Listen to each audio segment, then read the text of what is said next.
So, hello everyone. So, ngayon ay andito tayo sa Ishikawa Prefectural Library. So, malayo to sa una ko na-upload na library. Dun yun sa Toyama Public Library. So, ngayon ay nandito tayo sa Kanazawa na medyo malayo. 11 stations. So, by the way, hindi tayo solo travel ngayon kasi andito si Lu or si Lucky Lu kasi nga nagka-align kami ng rest day.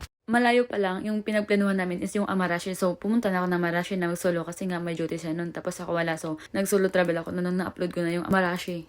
Alam niyo ba, kakapunta ko lang talaga dito sa Kanazawa. Kasi si Lu or si Lucky Lu is nag-aya siya mag-outlet. So, anong gagawin ko doon sa outlet? Wala naman akong pwedeng bilhin doon or wala akong pwedeng parang view or mga ambience na pwede kong i-vlog or i-content. So, ito na lang sa Kanazawa. Kahit kakabalik or kakapunta ko lang talaga dito sa Kanazawa, guys. So, babalik na naman tayo for this video. Pero hindi ko napuntahan tong library nila. Pero yun nga sabi ko, yung sa last upload ko doon sa sa library sa Toyama, diba? Sabi ko na gusto ko puntahan yung Ishikawa Prefectural Library, which is ito yung sa Kanazawa. So, dito kami sa second floor. Tingnan nyo guys, ang daming nag-aaral dito. Nandun pa sa kabila, tapos nandito pa din sa gilid. So, diba, ang ganda ng ambience dito sa gilid kasi parang sa Baguio yung atake. Yung atake, ang daming mga building or mga bahay-bahay. So, andito na kami sa harapan guys. Tingnan nyo naman kung gaano kaganda yung nila, yung mga libro. Tapos, alam nyo ba yung kagandahan dito sa libro? Meron talagang south, north, east, west. Naka-separated talaga siya guys. Kahit saan kang galing na country, pag pupunta ka talaga dito sa Ishikawa Prefectural Library, hindi ka malilito kung saan ka pupunta or saan ka magbabasa kasi nga, or nabibase ka sa lingwahe mo or sa mo. Dito ka pupunta, sundan mo lang yung nasa taas na mga yung south, east, west, kung saan yung banda, doon ka pupunta kung nandun banda yung country mo. Kasi nga, na siya naka-separate na siya. Ito yung kagandahan sa library guys. Hindi ka na malilito pupunta ka dito if gusto mong mag-aral kasi naka-separated na lahat ng libro.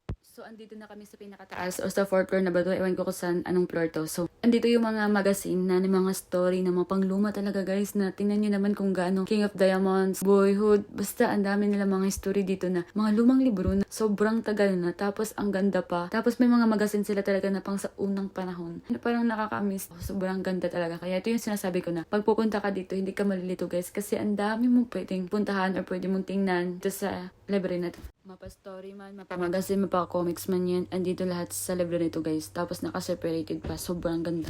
So, ito yung kalating ng library guys. Dito yung nakalagay yung S at saka yung South. So, dito naman sa kabila is West at saka North. So, diba? Dito yung banda kung saan ka na country guys. Yung bilong na talaga kung maiintindihan mo lahat ng libro na.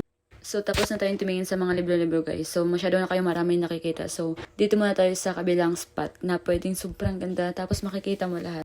Kasi may nag-take ng picture. Tapos nung nag-take ako dito, sobrang ganda ng wood guys. Gumawa siya talaga ng parang aesthetic na background. Ito yung sinasabi ko guys na nagkasama kami nilo sa Manila. Grabe, walang araw, walang gabi na hindi kami gagala. Uuwi lang kami matulog tapos kinabukasan gala naman. So, andito na kami sa Japan guys. Parang nagkataon nag-align kami. So, walang palalampasin na oras at araw na hindi makagala. Kasi minsan na talaga kami mag-align ang day guys. Gawa ng siya sa weekend may pasok tapos ako wala. Diba parang nagka-align na talaga kasi nga sa Monday wala kami. Nung Monday to, wala kami pasok kasi holiday. So, wala din siyang pasok. So, anong gagawin? Di magala.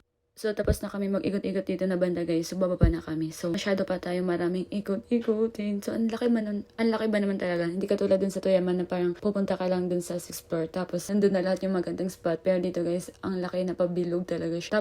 Kaso nga lang, nakalahati. So, marami naman ako videos dito. So, kayo na lang bahala kung saan magandang ambience guys. At ang dami din lang mga lumang collection guys na pang art museum talaga. Kaso nga lang, parang hindi ako nakatake ng video kasi nga parang ang dami pa naman kasing pupuntahan. Parang nag-take lang kami dito ng 1 hour. 1 hour, di ako sure akong naging 1 hour bus. So, ito yung sinasabi ko na S at saka South. So, doon naman sa kabila, yung North at saka West. Makikita niyan kasi tinuro ko. Tapos, ipapakita ko yung side ng ambience. Same lang din sila. Kaso nga lang, parang medyo malaki dito sa kabila sa S at saka sa West. So, masyado na tayo naglalaro ng ganda-gandahan guys. So, andito na kami sa baba. Tapos, naghanap pa kami ng pwede yung pang other side na pang bookstore talaga. So, ito yung atake, yung pabilog. So, meron din siyang upuan na pwede kang mag-aral doon, na pwede kang magbasa. So, ito naman yung paakyat. Tinry ko yung maglakad-lakad. Yung maglakad. So, maybe naman sa sunod sa Nagoya na library. Meron din doon sobrang ganda at sobrang laki din doon. So, hindi natin palalampasin yun. So, soon. Hindi man ngayon na taon, pero maybe next year.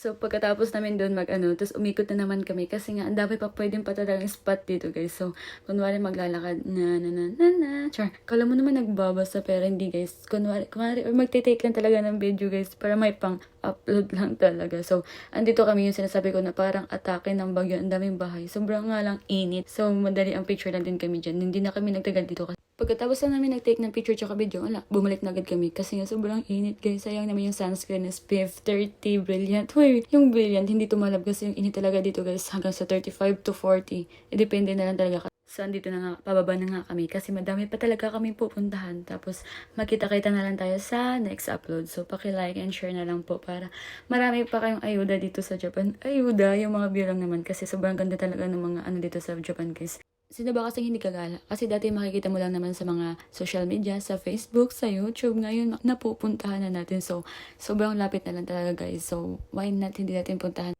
Kasi soon, maging kwento na lang talaga ang pagpunta mo ng Japan o pagpunta mo ng abroad. Pagalingan na lang talaga ng storya guys.